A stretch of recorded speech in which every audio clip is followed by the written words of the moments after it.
Welcome students. Today we'll continue with the principles of segregation. This is a topic which we study in Mendelian genetics.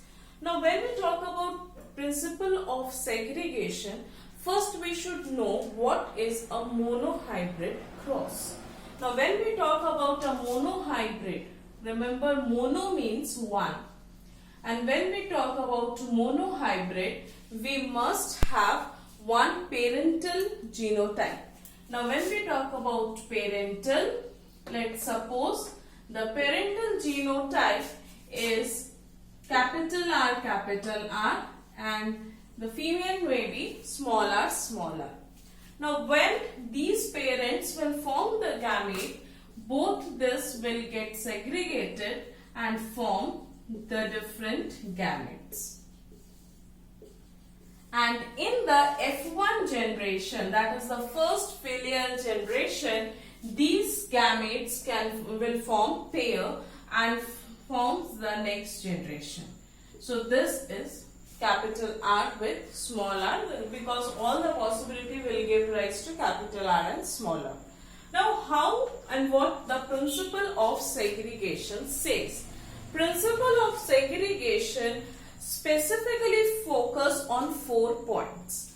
First point is whenever a gene is or a parent's genotype is forming the gametes, both the alleles will get segregated. If you have any confusion with the terms, you can go through the videos on the introduction to genetics where I have explained all the terms. So here capital R and capital R, these two are the alleles found in one parent. Small r and small r are the two alleles found in another parent. Now if we talk about this, now this has two alleles, one capital R and another small r. So both of this allele will segregate whenever there is formation of gametes. First point is alleles will segregate.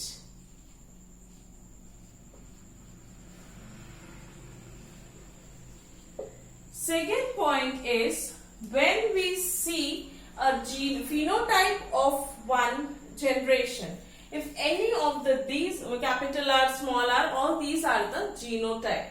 Now when we look at the phenotype, the character which is expressed, when we see the genotype, we know that there are two alleles. But when we look at the phenotypic expression, we find only one character.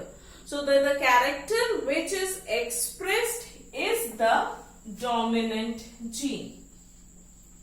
So dominant gene is that gene which is expressed, and the gene which has been masked or suppressed is known as recessive gene.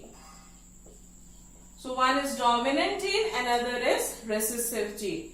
Third important property is once this genotype has both one recessive and one dominant, but both this have the probability or have the possibility to form equal chances in the next generation. Means this can again cross, or if this is self, this will give rise to capital R small r and this will give rise to capital R small r.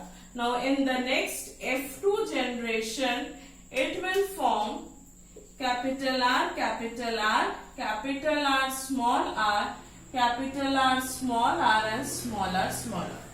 Means in this phenotype only capital R was expressing, but small r does not lose its property. This property is overcome when it has segregated and it can equally fuse with the other type of gametes. So this is the dominant one, this is the recessive one.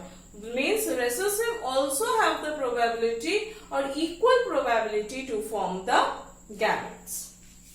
So it says that the probability of both the genes or both the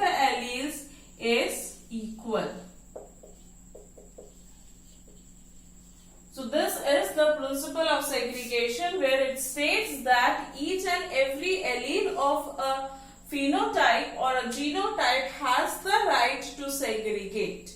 Hope this will help you. We're looking forward to the next topic. Thank you.